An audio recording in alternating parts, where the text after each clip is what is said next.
Well, as Erik ten Hag embarks onto getting in Harry Kane as his number one target signing this summer, he is also looking for that future long-term striker, and that is Evan Ferguson, and groundwork has been laid by Manchester United to sign this exciting teenager at Brighton. Welcome to United Matters channel. Good evening, how is your day and how are you really going on, and how is your evening taking you?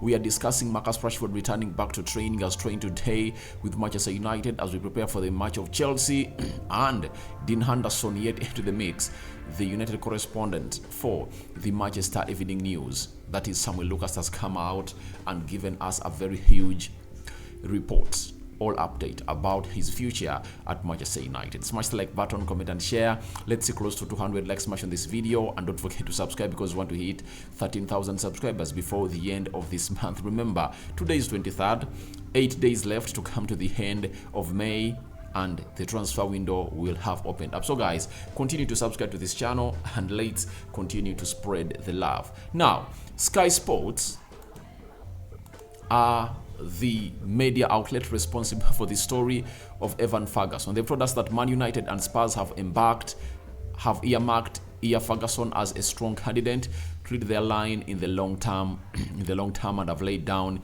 groundwork to pursue him next summer. Then, they also told that Manchester United Academy Director Nick Cox recently labelled Evan Ferguson a £50 million plus mistake after they failed to secure him on youth terms during a trial. So that means Evan Ferguson had trials at Carrington and they never really saw him as a player that could make it. And I think it's the same thing that happened on Gabriel Martinelli.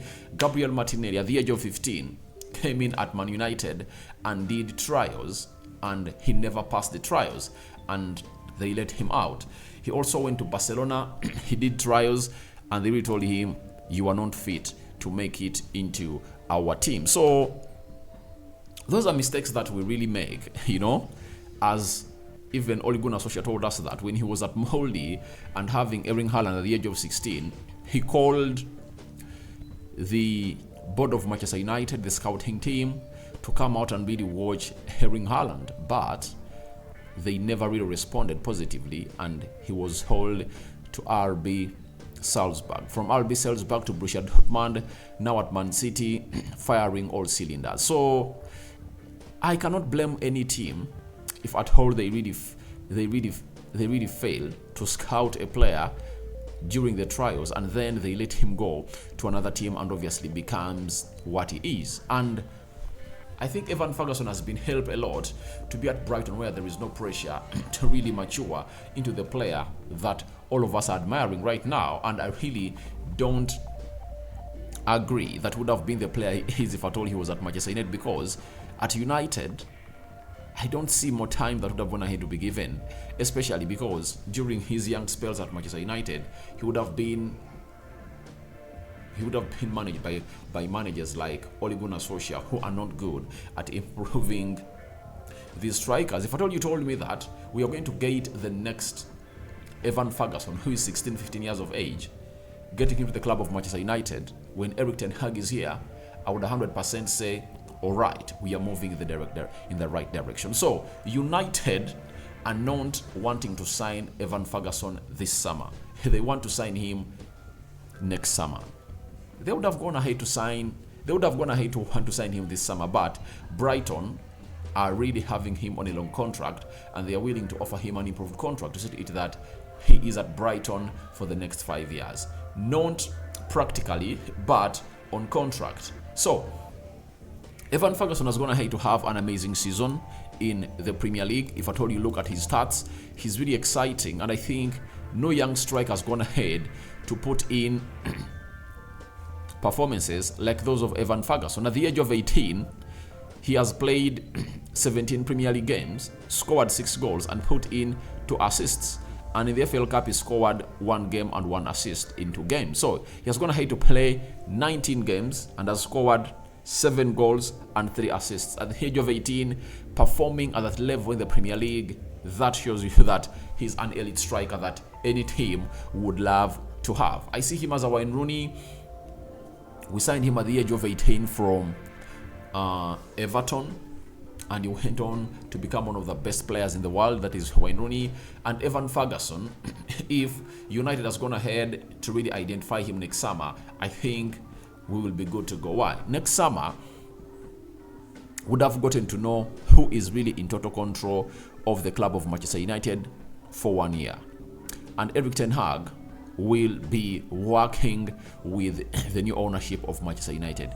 Whether Sir Jim Ratcliffe and the Glazers or Sheikh Jassim Al Thani, he'll be working on these transfers. And I think next season we're going to be having some good amount of money available, because we are going to be playing the Champions League, and I think we're going to qualify for the Champions League again. There is even a scenario of Sheikh Jassim Al Thani being present and available. His availability means that we can spend huge in the transfer window come next summer. So, talking of next summer, Evan Ferguson might be the marquee signing or the principal target of Manchester United. But as we are talking about next summer, there is something that needs to be addressed immediately on who Ten Hag wants to get in as a centre forward. This summer, we've been told by Neil Curtis, he's a United correspondent for The Sun, that Man United's main summer target remains Harry Kane, who they are still confident of landing in a deal of £100 million. I'm a person who doesn't really agree on signing Harry Kane, 30 years of age, £100 million. But if at all it's what Erik ten Hag wants, we have to back the manager. Why? On all the signs are going to hate to really put his finger on and have been delivered at Manchester United, none of those have going to hate to disappoint us in his debut season. So if at all Ten Hag is sold to a move of bringing on Harry Kane to Manchester United, I won't really say no, but my objectivity tells me that he's not the right striker. We are supposed to get in £100 million. We should get in a striker who is really in the age of 23, 24 years of age. Goncalo Ramos, Dusan Vlahovic, such caliber of strikers. And I think even if it's Evan Ferguson, we can get him in at like 50 to 60 million pounds. Get him at the club of Manchester United if at all Brighton can sell the player. Rasmus Højlund, get him in, because when you look at a team like Manchester United, I totally agree that our problem is not a centre forward. Our problem is the increativity or the ill creativity of the midfield of Manchester United, because they don't create chances for the number 9. That's it. Even if you get in Harry Kane, when we are known to creating chances for him, he won't score all those goals he's really scoring. That's it. So that means that if at all we improve on our creative structure at Manchester United, even if you get in Rasmus Højlund and is leading that line for Manchester United next season, he is going to score very many goals. That's what I'm going to hate to talk about City. Look at City and the chances they create. Julian Alves has found himself on the score sheet this season very many times. Do you know why? Chances are readily available for him, because that's what City does. It's built in the DNA of City. He has gone ahead to play 29 games in the Premier League, and if at all you are to count the number of games going to start, they are not like even 6 or 7, but he has 9 goals in the league. In the Champions League, he's going to play 10 games. He has 3 goals.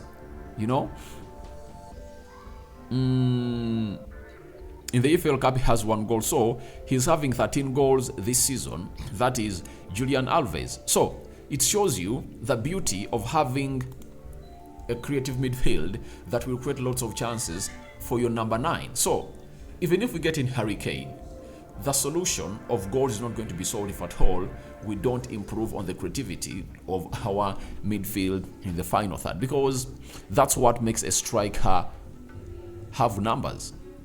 Even if we had Haaland at Manchester United this season, he wouldn't have gone ahead to score 35 goals. He was going ahead to score at Man City. So we need to improve onto the creativity of our midfield, such that our number 9s are always given a chance to go and do the needful of really putting those balls at the back of the net. That's it for Evan Ferguson. Groundwork has been laid to really sign him. And let's go to another player that might get in us more cash to really see ourselves getting in the players that Erik ten Hag has always wanted at the club of Manchester United, as he has been told that he has to sell to buy. Now, Samuel Lucas, a correspondent for United for the Man United Evening News, has reported today that Nottingham Forest are interested in permanent signing of Dean Henderson. Forest are prepared to do a deal of up to £30 million for Dean Henderson and have also indicated the salary they would be prepared to offer. And I think Dean Henderson will be 100% okay to sign for Nottingham Forest. That's it. That's it.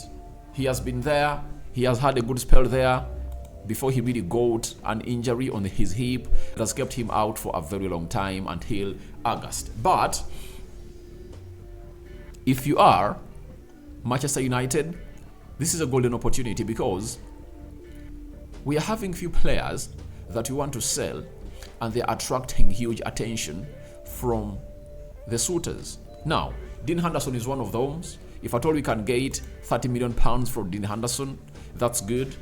Get 30 for Scott McTominay because teams like West Ham, Newcastle are really interested in him. That is £60 million. Get 40 from Harry Maguire. That's £100 million from 3-player sales. Yet there are players like Brandon Williams, whom you can gather like £5 to £10 million. Eric Bay and Alex Telles, each can be sold at like £5 million. So if at all we can raise like £120 million from player sales, I think if we add that amount of money to the £200 million already available and guaranteed by the Glazers, that is like £220 million for Erik ten Hag. But the big question is, are we going to sell these players early enough? You all know the long story at Manchester United. We take long to sell, we take long to buy. You know, a single sale of player can take us months. Yet, these are players that we should offload off in the first 15 days of June, such that we have more £100 million and then capitalize onto that. Because selling these players off, we are also securing what we call the wage burden of Manchester United. Phil Jones is leaving confirmed. That means we are saving £140,000 a week, a month. That's £500,000, and no, a week it's like £700,000. You multiply them times 12. Those are the 12 months we have in a month. That is close to £8 million. £9 million saved on salary. If at all you do the same to Dean Henderson, you'd have gone ahead to save another £9 million. Do it to Scott McTominay, you'd have gone ahead to save another £9 million salary. You know, Eric Bay the same, £9 million saved. Telles close to £6-7 million saved. So I think we'd have gone ahead to get in money and obviously save close to £40 million by really getting those players out of the club of Manchester United. So I think the earlier the better. Let's try to really sell these players early enough. And I'm trying to be optimistic about this because I've seen United get in a new negotiator, and that negotiator is going to be put onto the spot and under huge surveillance by the fans of Manchester United in his first summer transfer window, whether he has gone ahead to really improve us or not. Lastly, Marcus Rashford has returned to training today at Carrington. Remember, he was fully fit to play, fully feature in the game of Bournemouth, but he found himself unavailable because of illness. But he's back and he's going to be part of the game of Chelsea, assumingly. That's it. So, Chelsea and Fulham are the games that Marcus Rashford is going to play for the team of Manchester United. And if at all goes well, he would have gone ahead to find himself back to the firing position as we play the most important game of the season left, to me, against a team called Chelsea. That's it. So, sorry, Man City in the FA Cup finale. So guys, your thoughts on Evan Ferguson being wanted by Manchester United but not this summer, next summer? Harry Kane number one target, £100 million, you do spend it on him. Dean Henderson, £30 million, desire, all appetite, coming in from Nottingham Forest. And Marcus Rashford returning back into full training of Manchester United at Carrington. Smash the like button, comment and share. Don't forget to subscribe. Don't do what you wouldn't others do to you. I sign out for now. See you later. Cover you all in the precious blood of Jesus Christ. Rock and David remains my name. I'm out. Bye-bye.